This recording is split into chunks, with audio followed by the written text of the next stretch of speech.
Roberts Robinson Chevrolet Buick GMC presents Kevin Keatsman Has Issues. Shop, click, drive at robertsrobinson.com.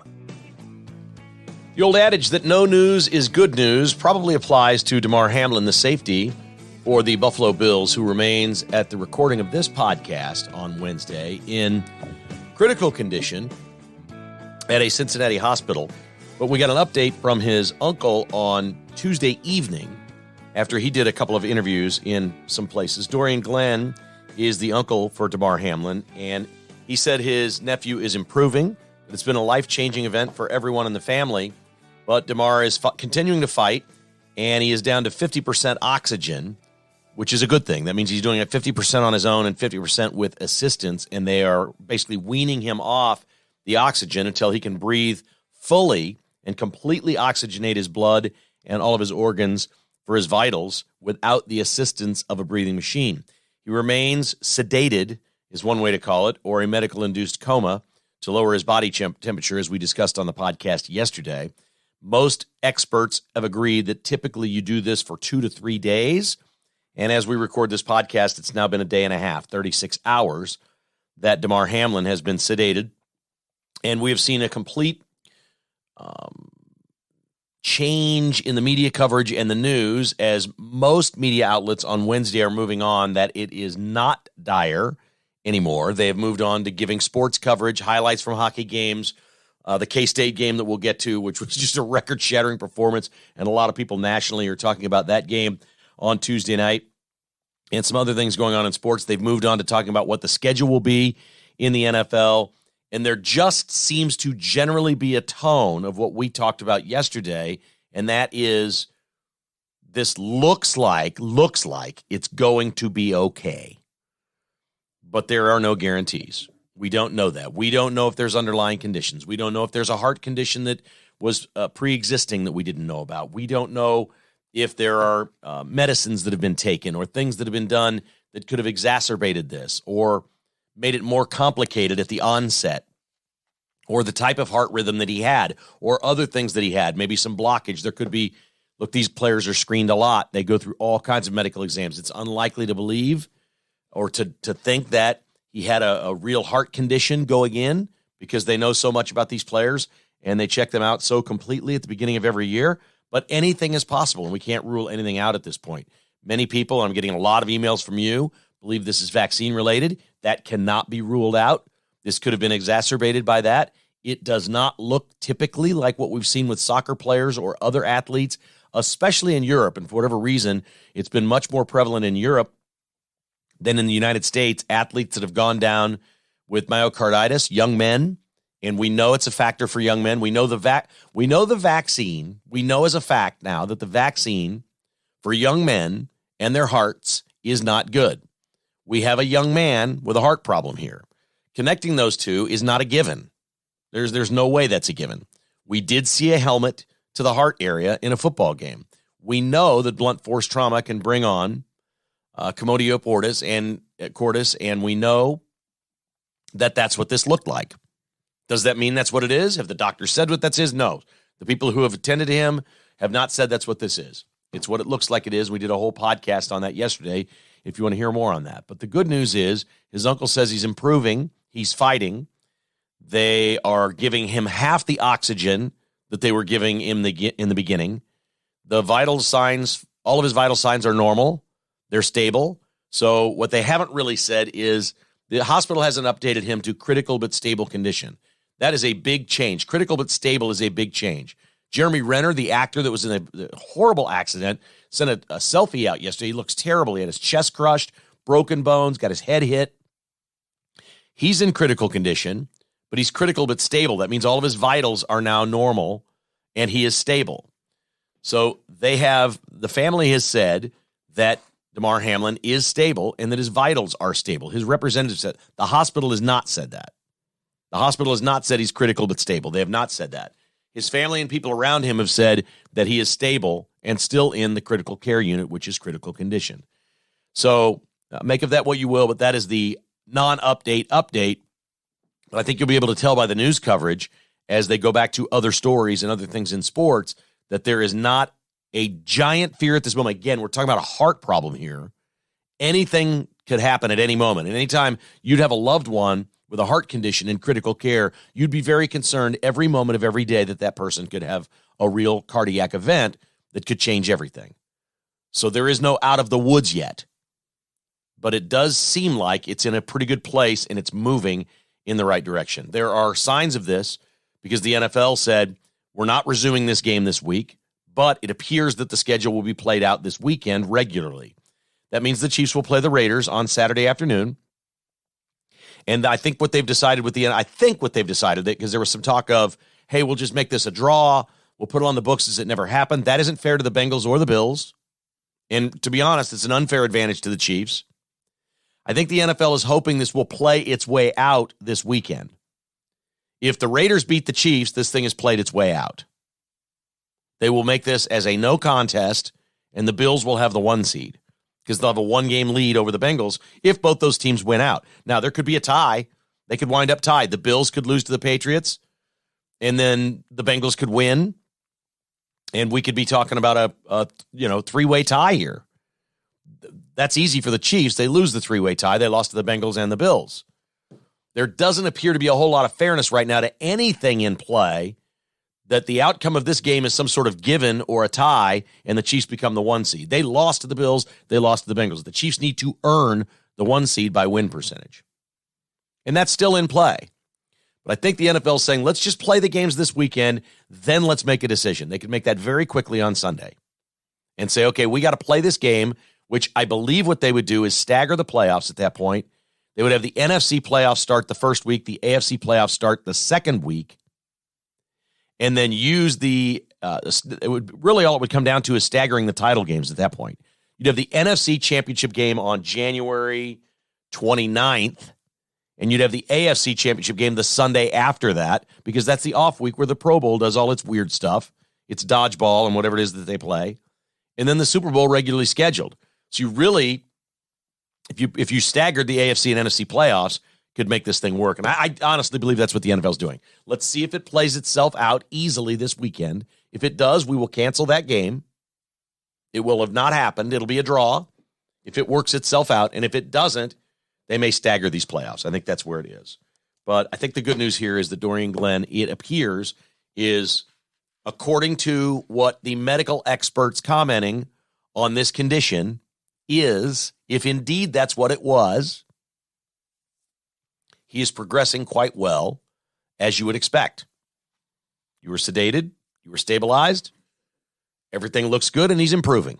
He's breathing more and more on his own. If you spent a day getting the oxygen, and they say, we'd like to do this for 3 days, and they say you got 50% of your oxygen back toward breathing on your own, they want to get that to 100%, take him off the oxygen, they'd move him to a regular hospital bed, regular hospital room, and I think at that point, everybody would say he's out of the woods. Unless, and I'm sure they're running all kinds of tests, they have found something else, which is always possible. But the family has been talking about this, and they've not indicated in any way that they've found anything else. There was no indication from the uncle that there was a pre-existing heart condition or something was enlarged or there's a problem like that, and he was a ticking time bomb out there on the field, and this was inevitable. There's been no statements like that, no thoughts like that from the family at all, so it does not appear the doctors have found anything like that at this point.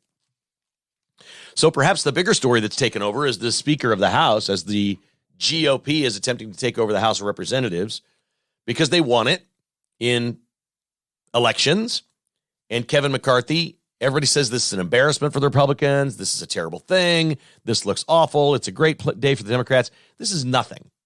It's one day. It will likely, a lot of people think it will resolve itself on Wednesday, and Kevin McCarthy will be the Speaker. I think that's probable. I think there will be concessions given by McCarthy here. There was some thought that McCarthy was going to go to the Democrats and say, can some of you not show up and vote? And if that happens, it lowers the threshold and McCarthy would win. Because the Democrats, I think, would rather have McCarthy than Jim Jordan or somebody from the right. So maybe that's in the works. McCarthy could probably broker that deal himself. I found it fascinating. I liked it. I liked it because stuff was said. There was actual debate. There were no teleprompters. This was real. What I witnessed was compelling, and I think a lot of people sitting in there needed to hear some of the words that were said. None better than Chip Roy, the representative from Texas, who got up to nominate, this is his nomination speech, to nominate Jim Jordan of Ohio for the speakership instead of Kevin McCarthy. And you're debating in front of the House, all 434 other members. You're up there in front of all of them. And you're saying, I'm going to nominate this guy, and here's why. And I think if nothing else, these things needed to be said, and concessions need to be made by Kevin McCarthy if he wants to become the speaker. This is a must listen. This is about 2 minutes long. This is the best thing I've heard this new year. Chip Roy on the floor, no notes, no prompter, no anything, throwing down in front of the body, the membership of the House of Representatives, absolutely, whether they listen or it makes a difference, I don't know, but telling these people everything they needed to hear. The American people are watching, and that's a good thing. What we're doing is exercising our rights to vote and have a debate and have a discussion about the future of this country through the decision of choosing a speaker. This is not personal. It's not. This is about the future of the country.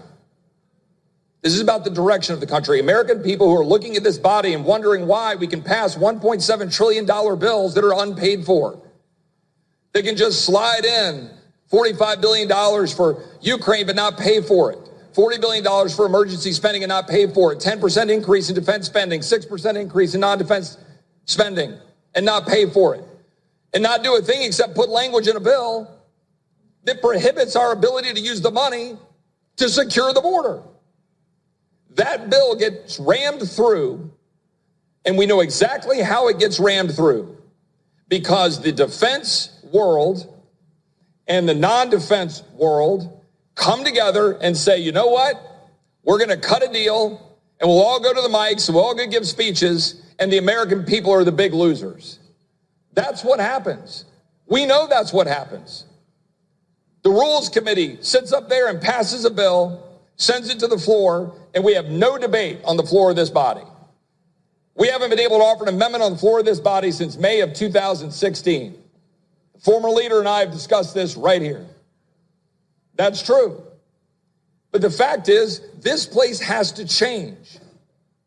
It has to change. And the change comes by either adopting rules and procedures that will make us actually do our job, or it comes from leadership. And people ask me, what do you want? I want the tools, or I want the leadership to stop the swamp from running over the average American every single day. We can't keep doing this. I'm going to sit here until we figure out how to stop spending money we don't have. I don't want any more empty promises. I don't want any more, oh, don't worry, trust us, we'll do it. I want to know that we're going to be able to exercise our rights as a member of this body to stand up for the American people and actually fix this country. All right, that's Chip Roy out of Texas, and he is awesome. Here's where it stood. McCarthy needs 218 votes. He only got 202. Jim Jordan got 20. Jim Jordan voted for McCarthy. He says he doesn't want the speakership. He wants to be in charge of judiciary and hold all the hearings and be able to cross-examine people. I get it. I understand that. Hakeem Jeffries for the Democrats got all of their votes. I don't have that number. 211 maybe is what their number is. It's not 218 because you got to get 218's a winner. So he is short of that. The question is, will Dems walk out for McCarthy? AOC says, no, we won't walk out. We won't take part in any of this. Did you know the Speaker of House does not have to be in the House of Representatives? Lee Zeldin ran for governor in New York, so he's no longer in the House. Some people have suggested Lee Zeldin come in and be the Speaker. You don't have to be a member of Congress to be the Speaker. Donald Trump could come be the Speaker.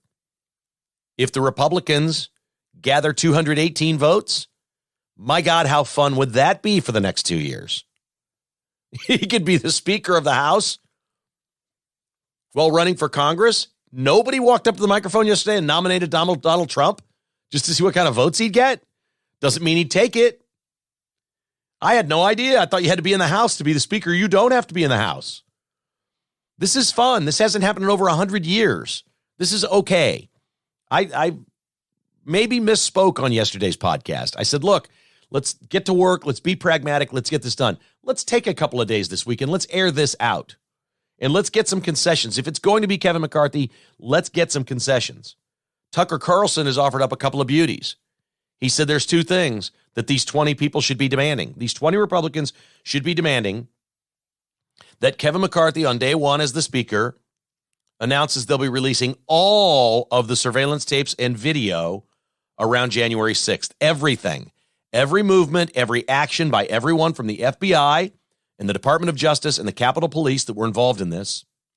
Every single bit of footage. Because we saw the slanted hearings about January 6th. That was not all the evidence. Republicans want to see it all. They want to know how complicit the FBI was in this. That if McCarthy would agree, we will get all of the video and release all of it to the public. Just put it on a website and let America go to town on it.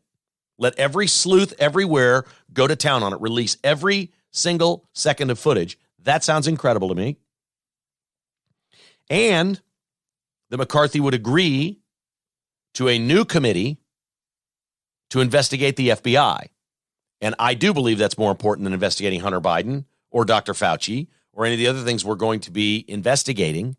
Those things are fun. Those things are fun. Impeaching Mayorkas would be fun. Those things are fun. Important? You want to fix elections, folks? You tired of losing? What could possibly be more important than a new committee investigating the FBI being a political operating machine? I think Tucker nailed it here. I think those two things should be right at the top. We need to know what the Department of Justice and the FBI are doing to make this country liberal, to support Democrat politicians. We need to know all of it. Twitter's helping, but we need to know all of it. And I think that sounds fantastic. You heard Chip Roy, what he wants. He wants term limits. He wants a border policy. He wants all these good things. And we have heard from these 20 Republicans that are not voting for McCarthy. They went to him. Everybody's saying, oh, they should have gotten this done before yesterday. Yes, they should have. But they went to him over the last several weeks and said, here's what we want. We want term limits. We want a balanced budget amendment. And we want a border policy. And we want them all fast. Does that mean Biden will sign them or the Senate will pass them? No. But let's put those people on notice. Let's come up with the actual policies that would work for the American people and show them, here it is. We are term limiting ourselves. We have a border policy. We're putting these things in play for you. That's what Chip Roy is saying. A balanced budget. How can these people not agree? How can we not demand that they agree that we have a balanced budget every year? How has this gone on all these years? That Congress does not have to stay within its means. It's a simple concept. A balanced budget amendment. How does this not happen in this country? Of course, you could write a couple of exceptions in. War, pandemics. There are things that you could write in and say, listen, there are emergency powers and things that need to take place where we would have to spend or borrow or whatever. But the actual budget, you can't put things in the American budget every year knowing that what's written in there that you're doing, you don't have that much money coming in. It's absurd. He's so right. And these things would make so much difference in America. They don't sound like they would, but they just make economically, fiscally for us. And I know we're a giant economic engine and still the largest in the world, but we are not what we could be. We aren't even close to what we could be economically. If we really tried, we're not close to what we could be as a country if we really tried. What if we closed our borders like other countries? What could we be? I mean, my God. What if we cracked down on crime like other countries? What could we be? All of these things need to be in play. I can wait another day or two. Most people believe it's going to get wrapped up today. The McCarthy will make some concessions, that these conservatives will get something, and that will be that. But they've already gone to him. They told him in advance, here's what we want. You give it to us, and we'll deliver you 218 votes and hand you the gavel. And he didn't promise it. He wouldn't do it. I think the offer's still there. You deliver these things, and this would be like what we saw with Pelosi the last few years and Biden. Okay, that was letting AOC's wing, the far left, run their party. I can't even say far right. These guys aren't that far right. They're conservative. The conservative part, the conservative wing of the House is saying we want to use our leverage right now to get what we want. I'm for them. I can wait a day or two. This drags on weeks. No, that's not good. There's no embarrassment to you. These are swampy people. These people in D.C. that are telling you, oh, what an embarrassment, and oh, the Democrats are laughing and they're having so much fun. Who the flip cares? Are you kidding me? Who cares about that? People aren't paying that much attention yet. The holidays just ended. They're back to work. Folks are busy. No, this is not a big deal. One day of this is not a big deal in any way, shape, or form. So I can wait this week. I can wait out this week for sure. I can wait out this week. Hey, folks, they're having a giant sale at MyPillow.com. It is the after holidays sale, including MyPillow bed sheets for as low as $29.95. That is an amazing price. You got to use the promo code KKHI. Man, if you're looking for some new slippers, they're on sale. If you're looking for a mattress topper, this is a great way to save money. If you can't sleep right now and your mattress is you just can't stand it, don't go spend $3,000 on a new bed. Try the mattress topper first and see if that fixes the problem. You can get this for pennies on the dollar. I did it a few years ago when we had it was a MyPillow topper that I got many years ago with our old mattress, and it bought us 2-3 years easy of really quality sleep without spending the big bucks on that new mattress. Add life to your mattress. Honestly, it works. Try it. MyPillow.com/KKHI. Use the promo code KKHI or just go to MyPillow.com/KKHI or MyStore.com/KKHI for all of the great products they have at My Store as well. There's all kinds of things there. All kinds of products. Fishing equipment, coffee, good stuff at MyStore.com/KKHI. And the same thing goes. We get credit for those sales. Helps the podcast and it helps you get a better night's sleep. Or maybe Fido gets a better night's sleep with a dog bed or a pet blanket. Indeed, it is all right there at MyPillow.com/KKHI. Buck Roofing and Construction online at rbuckroofing.com. We had our first winter storm. There was some ice involved with that.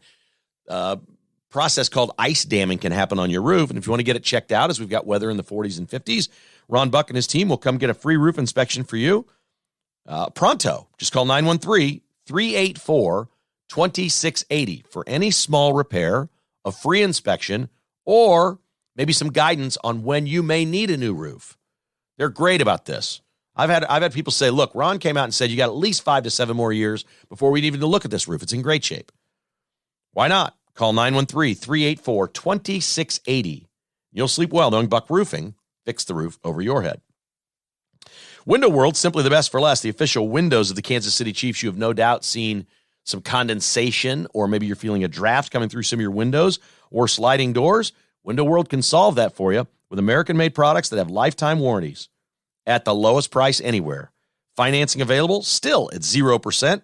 John Gillette and his team at Window World work anywhere in the Midwest. Don't feel like you live too far from Window World to call them up and have them come out to your home. It's free to have them out. 816-799-0820. That's 799-0820.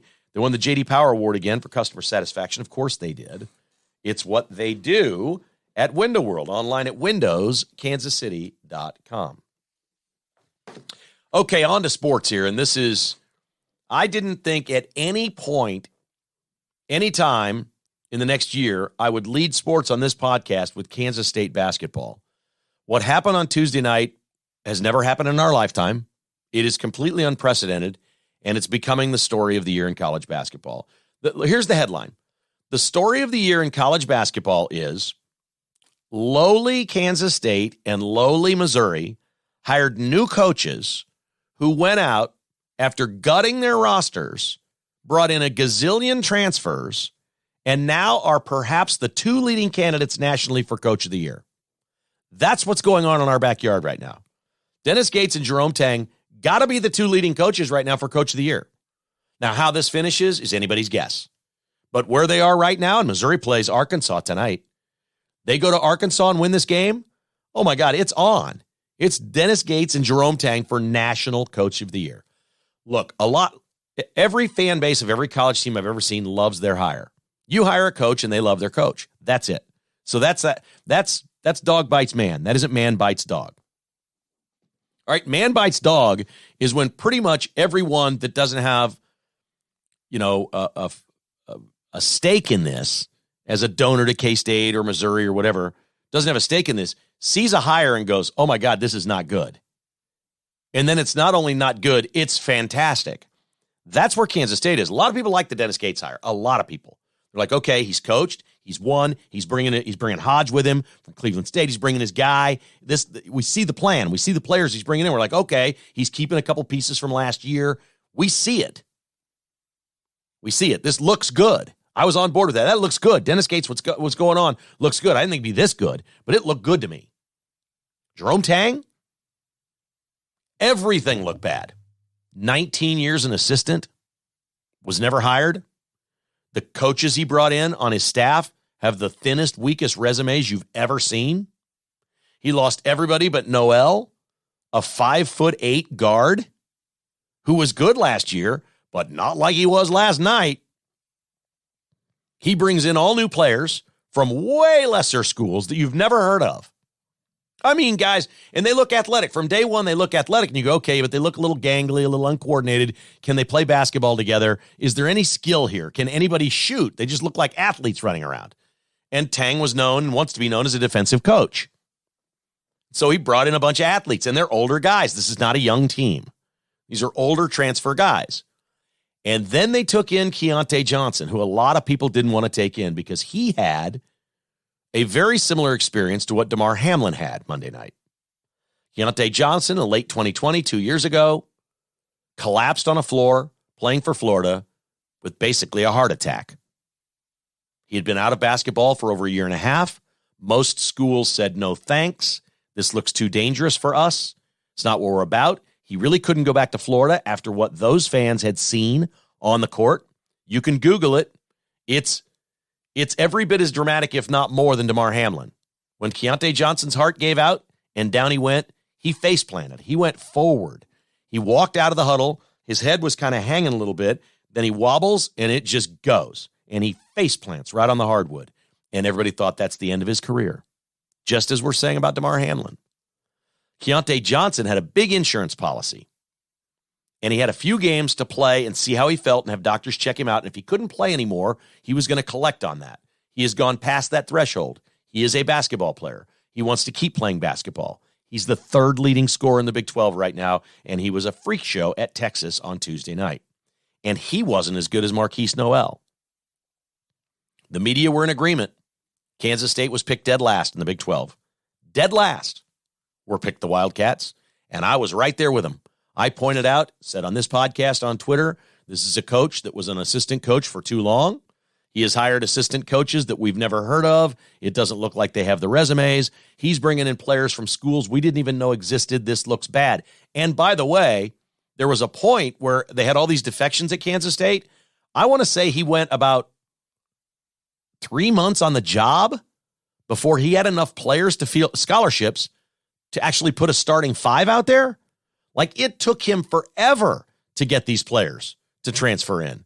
It looked like nobody was coming. There was some talk that Kansas State may only have 7 or 8 scholarship players this year because nobody was transferring in. Then all of a sudden here they came, and everybody's assumption was, oh boy, he just got some guys. He just gave away some scholarships for 1 year to some dudes, just some guys.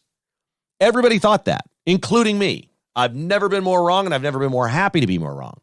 I don't know where this goes, but what I saw Tuesday night was real. It's there. Kansas State may not play like that a lot. They may not play like that every night. They may lose their next 4 games. Heck, I can't predict it. It's a tough league. What I know is Kansas State has just won back-to-back games against ranked teams. They beat West Virginia at Bramlage after falling behind 15-1. Something crazy like that. They're down 14 right out of the gate. They come back and win it. Last night, they destroyed number 6 Texas. It was never close.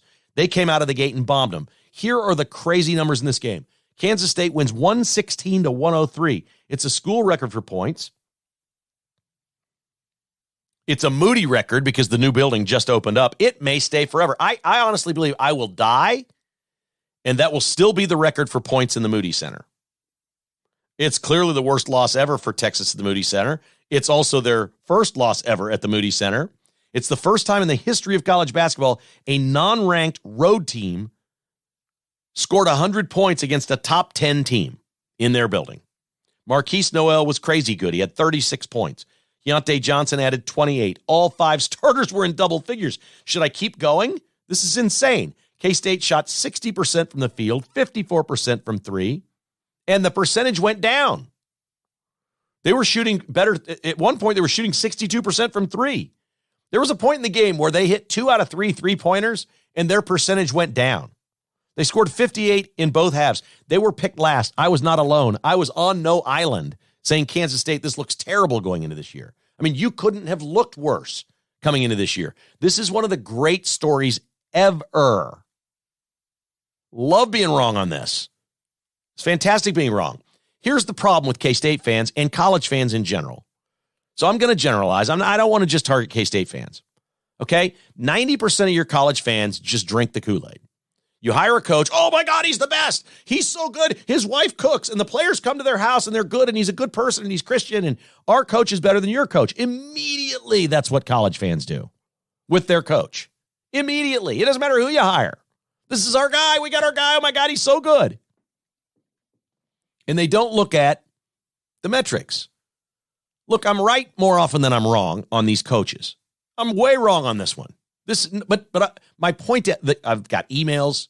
I've got people telling me, oh, you should see the reaction on your Twitter. I tweeted last night. I was having fun at the expense of the University of Texas, which is one of my favorite things to do. I was having fun at their expense, and I tweeted out, hey, there's a new Moody record for points scored that will probably never be broken. You know, all right, is what I tweeted, which is what Matthew McConaughey says all the time.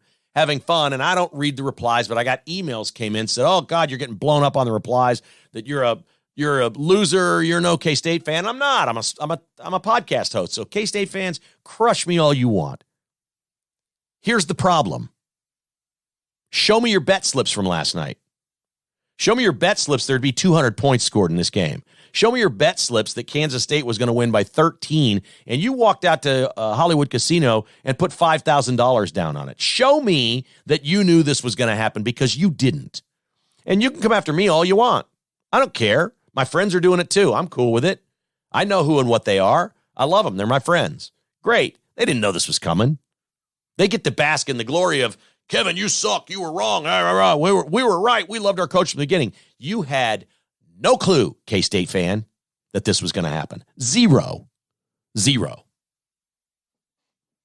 Every K-State fan I spoke with was hopeful that there was a way Kansas State could go 7-11 in the conference and somehow get on the bubble and sneak into the tournament.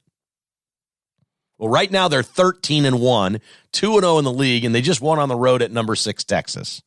They look a lot better than 7-11. Again, doesn't guarantee anything. But this is a shocking story that, as most stories, it's somewhere in the middle. So bring it on, K-State fan. Keep it coming. Send me those emails. Let me have it. I was wrong, but guess what? You were wrong too.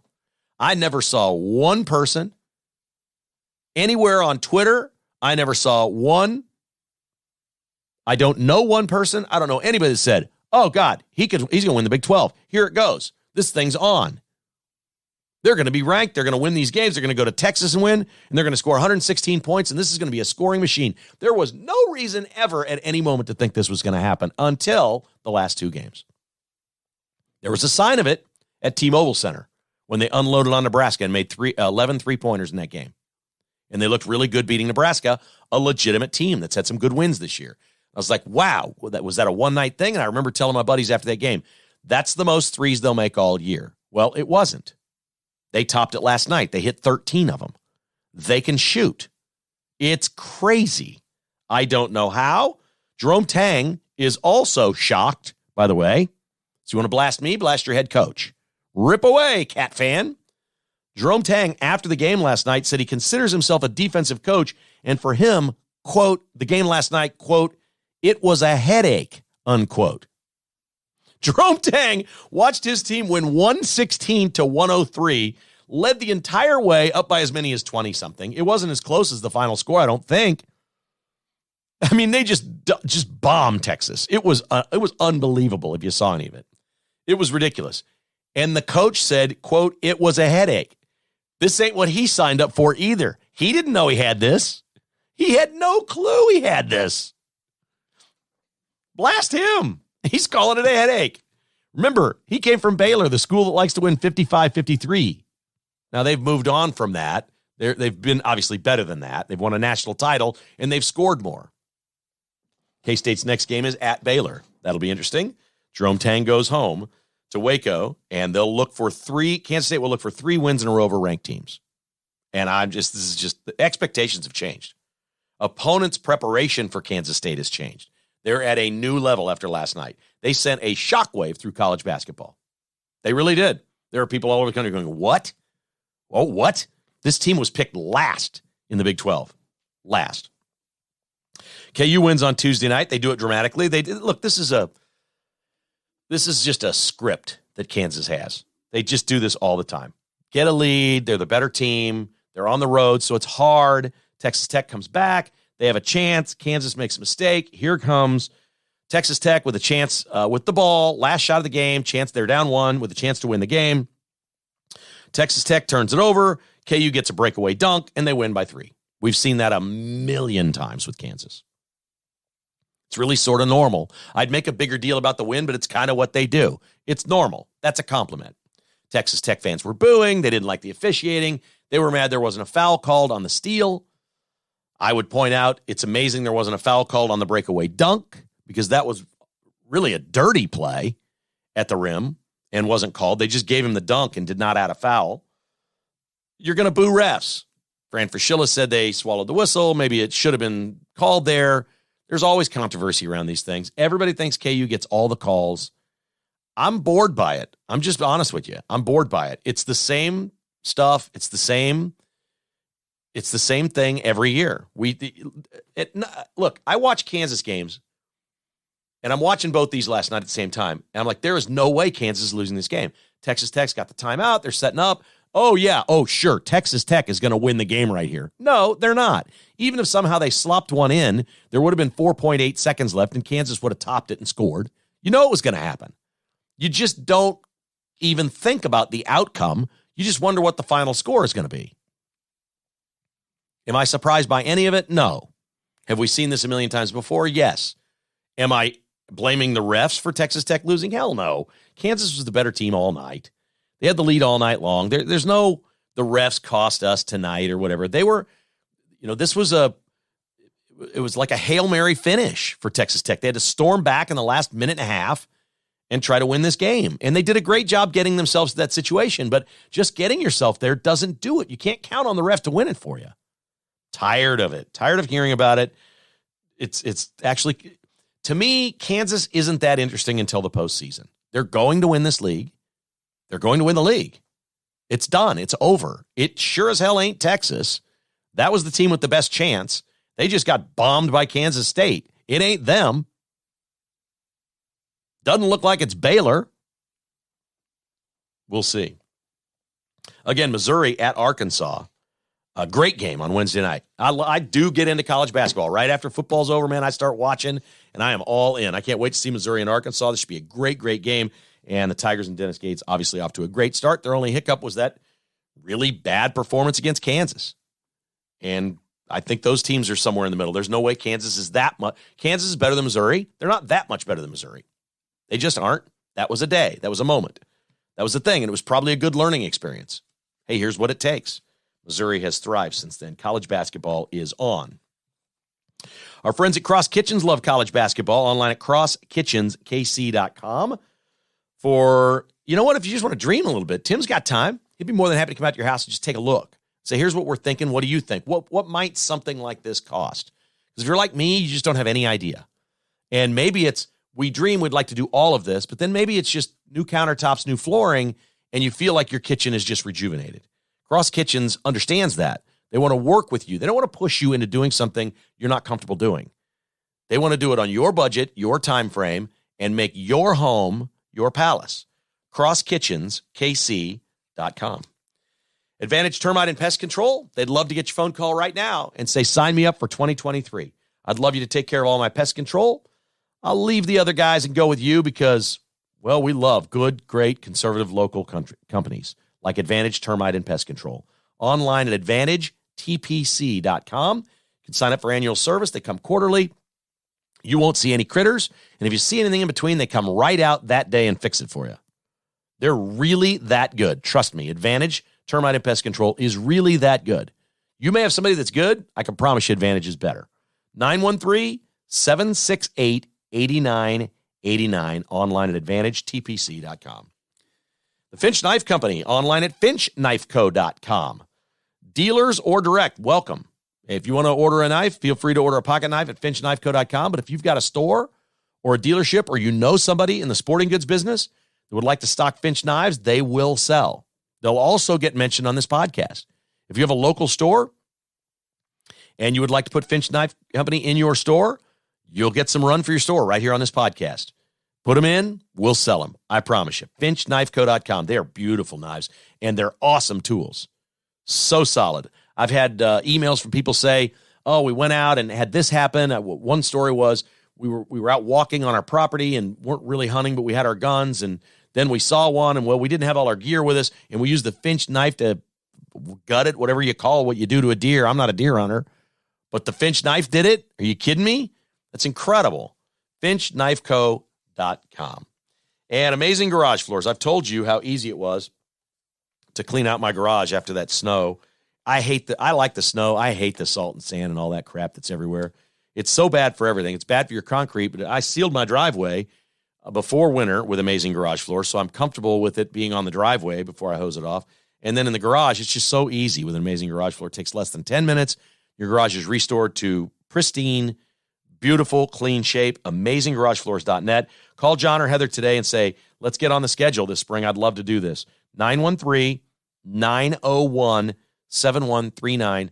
For guys, just for guys, this is the best thing you'll do for your house. You will never, ever regret doing this when you put it in. I promise. There will be no remorse. There will be no guilt. You put an Amazing Garage Floor, you're going to love it for 30 years. AmazingGarageFloors.net. Skip Bayless is co-host of a show on Fox Sports called Skip and Shannon Undisputed. You've seen it. You know Shannon Sharp and Skip Bayless.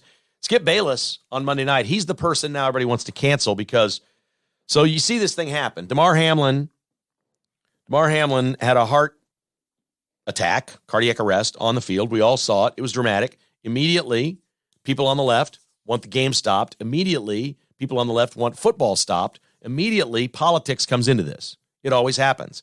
And immediately, these same people are looking to cancel someone. The person they want to cancel now is Skip Bayless. Skip Bayless put out a tweet while this is unfolding in real time. So this is just a few minutes after the incident happened. Skip Bayless put out a tweet that basically said, I guarantee right now the NFL is considering postponing this game. And then he said, but how? With a question, meaning how would they do that? He said, this one is crucial to the regular season outcome, which suddenly seems so irrelevant. Skip Bayless told the truth. Everything in there was true. The NFL was considering postponing the game. He was right. It was and is and remains crucial to the regular season outcome. And at that moment, suddenly seemed so irrelevant. Everything Skip Bayless tweeted was true and accurate. And it rubbed millions of people the wrong way. They thought he was just some sort of loser that needs to be canceled and he doesn't have a heart and you're just an awful person and this is terrible. I'm telling you, folks, this is the biggest problem we have in this country with free speech. When people cannot state the truth without somebody coming after them to cancel them, we have a huge problem. What in the world did Skip Bayless tweet that was wrong? Was it insensitive? Was it too soon? That's up for anyone to decide. But you can't cancel people for telling the truth. People think I got canceled. I didn't get canceled. I told the truth. It made people uncomfortable. The truth is uncomfortable and should make people uncomfortable. These stupid lies and fake things that we see, like the guy on 60 Minutes this past week that had been in hiding for 25 years because everything he said his whole life has been wrong, that says we're overpopulated and humans are going to be extinct because we don't have enough earth to provide enough food for ourselves. They put his ass on 60 Minutes. It was embarrassing and stupid and ridiculous. And he's been wrong his whole life. But that's okay. We're perpetuating something that scares people that we want you to believe because it feeds our narrative. But it's not the truth. We've created a culture that is afraid of the truth. We've created a culture, as they said in A Few Good Men, you can't handle the truth. What did Skip Bayless do wrong? I wouldn't have tweeted at that moment, but I told you what I did. I just got the hell off. I wasn't getting on Twitter at that moment. I didn't know what was going on. I don't care about the clickbaits. I care about the podcast. I like the podcast. I love that you listen to the podcast. I don't care about clickbaits on Twitter. I don't. That wasn't the time for me to tweet.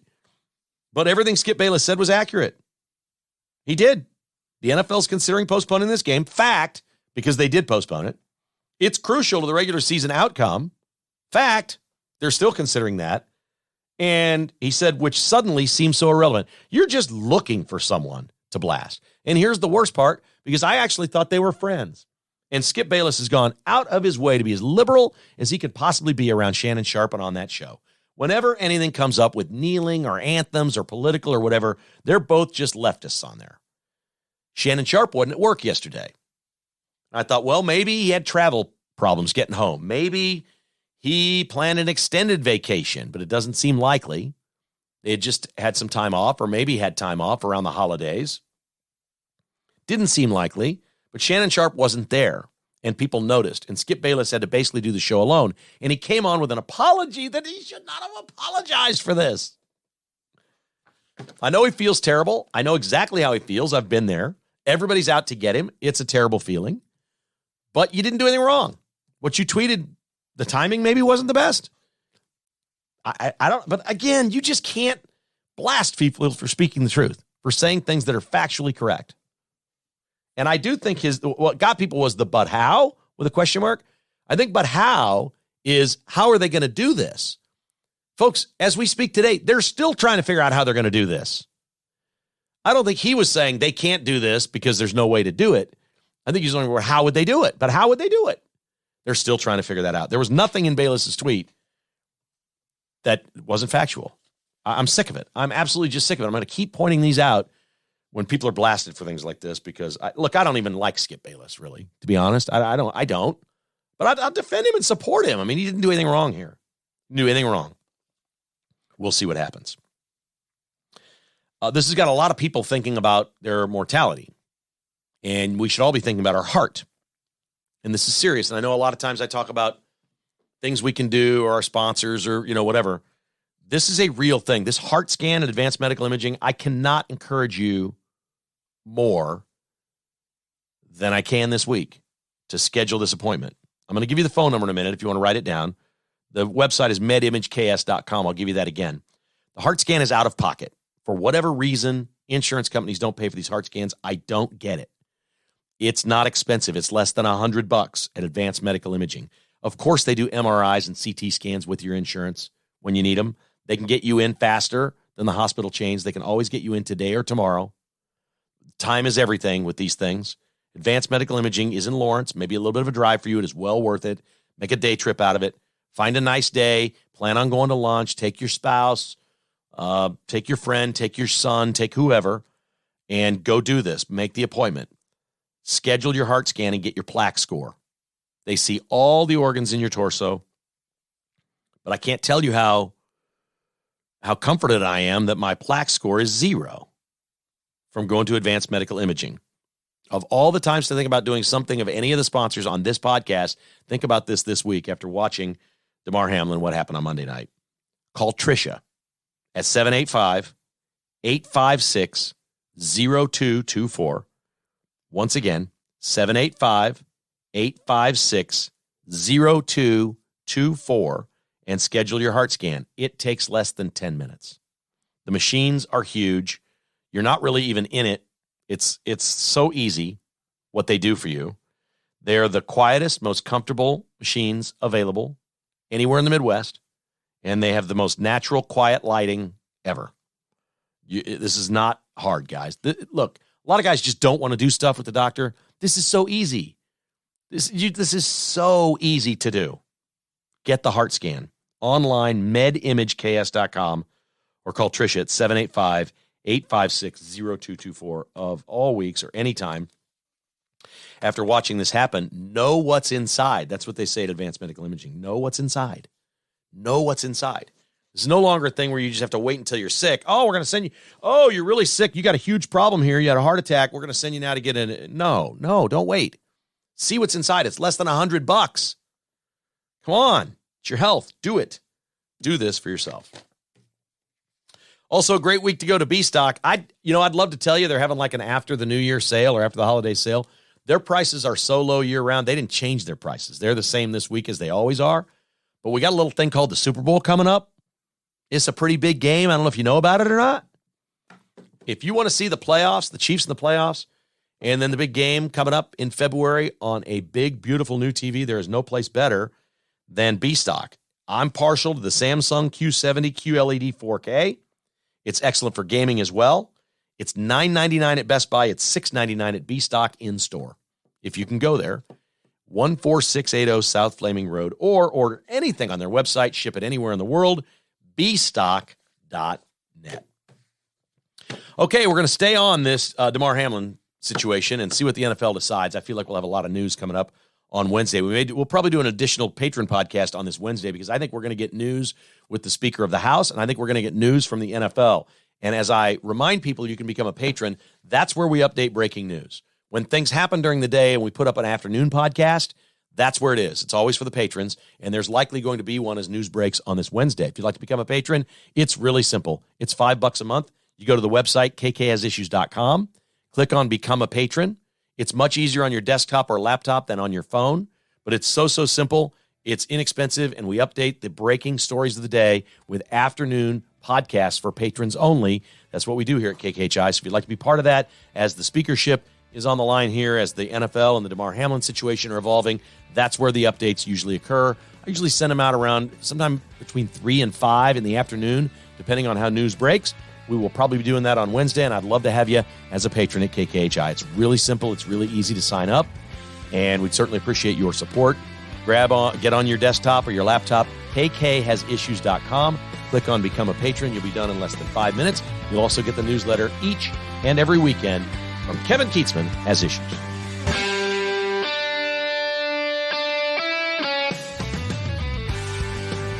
Thanks for listening to Kevin Kietzman Has Issues, presented by Roberts Robinson Chevrolet Buick GMC.